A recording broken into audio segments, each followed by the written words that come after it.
Alright, it's Sunday, and this Tuesday we get the final major update of Secrets of the Obscure, which means that we are likely to see a lot of trading post activity as well. The good news is that we'll be able to react live to whatever is happening, because ArenaNet has enabled Twitch drops from Tuesday till Sunday, and I plan on streaming most of that time. But enough about that, let's kick things off with globs of Ectoplasm, which have finally hit that 35 silver mark. Supply has been dwindling over the past week, while demand just kept increasing. Next week's patch probably has a lot to do with this. Salvaging Ectos with your silver fet or your master or mystic salvage kit is still better than selling them directly on the trading post. And if you're on the hunt for luck, you can actually make a profit with green unidentified gear. The negative number in this case is profit, as this shows you the cost per 1000 luck. So negative cost, positive outcome. If you're simply in it for the profit, you can further boost your numbers by crafting blue luck into lucky lanterns. Now, on the topic of unidentified gear, all three rarities prices are following Ectos, but the supply and demand graphs are telling a different story.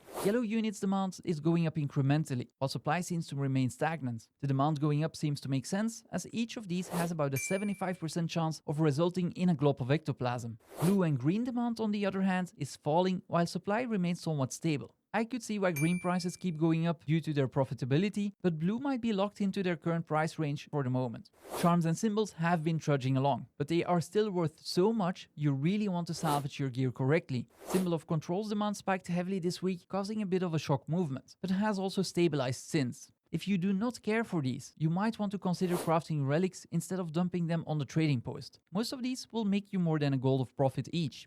Tier 6 materials have had a busy week. Most had a bit of a hiccup early on in the week, but have recovered since. The demand for powerful venom sacks and armor scales seems to be overtaking the supply, which are both relatively easy to farm. So if you don't know what to do, it might be time for some good old mob grinding. And both of those, as well as vials of potent blood and elaborate totems, are still very much worth upgrading. Buying all of the ingredients off the trading post means you are getting about 50 silver per spirit shard, and if you farm them, you can double that number. On the topic of farming, if you've tuned into my live stream, you know that we have farmed about 225 tier 2 rifts in New Kaining City. Not because tier 2 are the best to farm per se, but the pace we could maintain due to their locations was insane. One of the resulting items were unstable Kryptis Motivations, which have gotten a bit of a kick after my most recent video and are now sitting at 10 gold each. I don't believe we have reached the end of the road yet though. If you want to know all of the details, go check out my previous video. It's less than 3 minutes long and explains everything you need to know. But I might be farming more of these and keeping them until Tuesday before I decide to sell my stash. Crafting regular motivations is still very profitable as well, so if you have an abundance of essences, you could easily convert these to gold. The only annoying ingredient will be research nodes, but even those aren't too bad once you get used to a routine that works for you.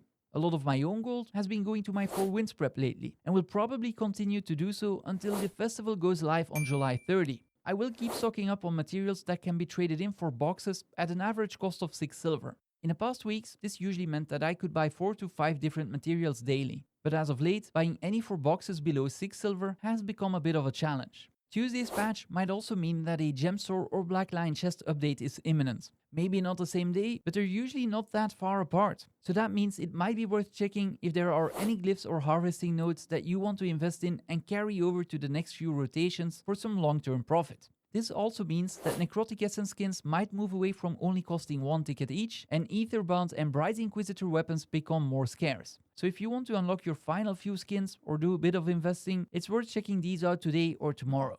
I linked some relevant videos throughout this week's episode, as well as in the pinned comment, and any resources, such as lists and spreadsheets, are available on the family Discord. So make sure you check those out, and I truly hope to see a lot of you during my live streams next week.